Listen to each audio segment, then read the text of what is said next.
What's up guys, and welcome back to Veggie on Pennies. If you're new here, welcome. My name is Alexia and I like to share easy, vegan, and simple recipes to help you live healthy while being frugal.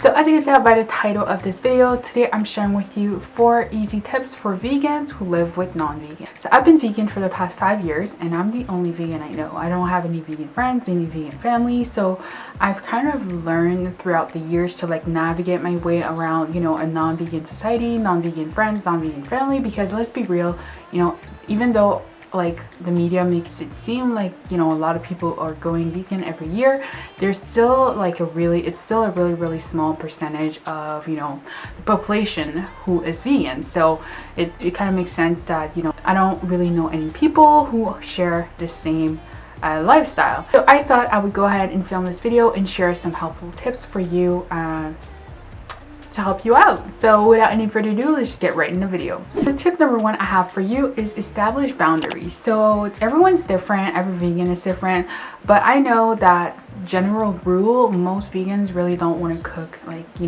animal-based product for their friends or for their family. So if that differs for you, then that's great, but I know as a matter of fact, like I really don't like doing that. So like maybe you're living with roommates and you kind of like rotate who makes the meal like every day. So maybe you want to let them know that, hey, if I'm cooking today, I don't want to be cooking animal-based products. Same thing with your family. If you cook milk with your family, sometimes you might just want to let them know that if you are going to be cooking, you're not going to be cooking animal-based products. So it's really just about communications and kind of like setting your boundaries. So just letting them know what you will and what you won't do. So maybe if it's just like grocery shopping, if you're living with roommates and you kind of just have one person do all the grocery shopping, then is that person comfortable buying meat? Is she not? Like it kind of all depends on the person. So yeah, let people know what your boundaries are and work out a plan that works for everyone, and you're gonna be okay. And the second tip I have for you guys is educate them.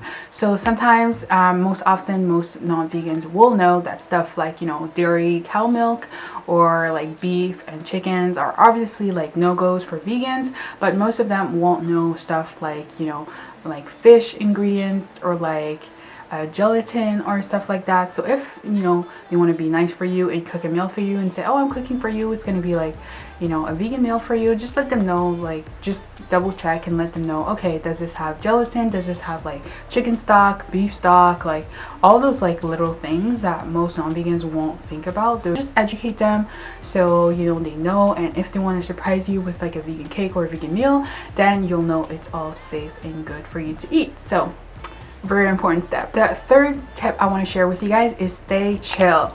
Like obviously there's gonna be like some disagreements, maybe sometimes. It depends how chill you are as a person, like as it's just your own person. Like some people are really chill, some people are kind of like not really chill. I'm kind of in the middle. So yeah, obviously you don't want to like start arguments and have it be really painful for you to like live with people who don't share the same lifestyle. But you can still meet in the middle. Maybe there's some things that you're not going to agree about, but try to keep it chill, try to keep it peaceful and like happy and courteous. Have like great conversations, even if you don't share the same values and like lifestyle, but still keep it chill, because at the end of the day it's just going to be really draining for you and everyone involved if you're always like disagreeing and not getting along. So keep it chill.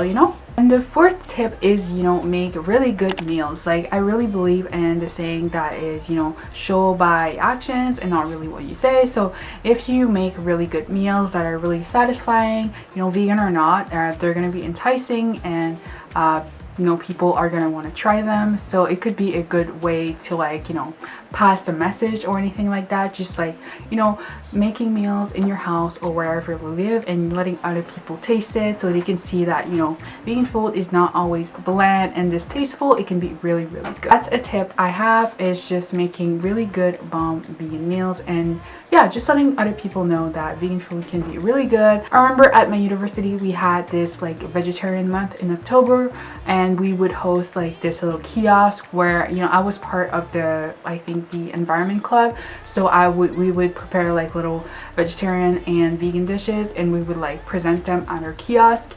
you know, during the vegetarian month. And obviously since I'm vegan, I made like some vegan like snacks. Like I remember one time I made some like pesto like type of like sandwich type of thing.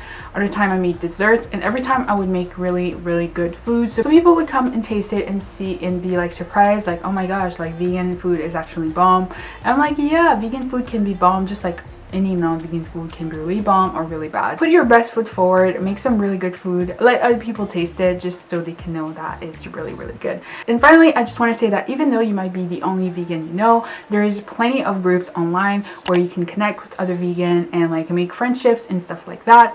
So even though I don't say that you should only be friends with like vegans and stuff like that, like there's way more to a person than, you know, their lifestyle. But you know, if you do feel isolated, it can be a really good idea to connect with other people online. You know, there's YouTube, there's a bunch of other vegan YouTubers you can connect with. There's also Facebook groups. Like I'm in a couple Facebook groups of like vegan people in my city, so you know, and they do like public meetups once in a while, so it's really nice to go and hang out with people who share the same lifestyle, and you know, we can all go to vegan restaurants and like enjoy ourselves and do stuff like that. So yeah, there's really a way to connect with other vegans even if you don't really have any other vegan people that you know in real life. So I hope that those tips helped you guys out and you can, you know, use them in your regular day-to-day life. And yeah, that's it for me today, guys. Make sure that you like this video and also subscribe to my channel for more content coming soon, and I'll see you guys next time. Bye. Okay with me. Okay. I would tell you everything I believed in, but you said shut it off, you're too old for dreaming. So I did my best to feel what you're feeling. But what about what I want? What about what I want?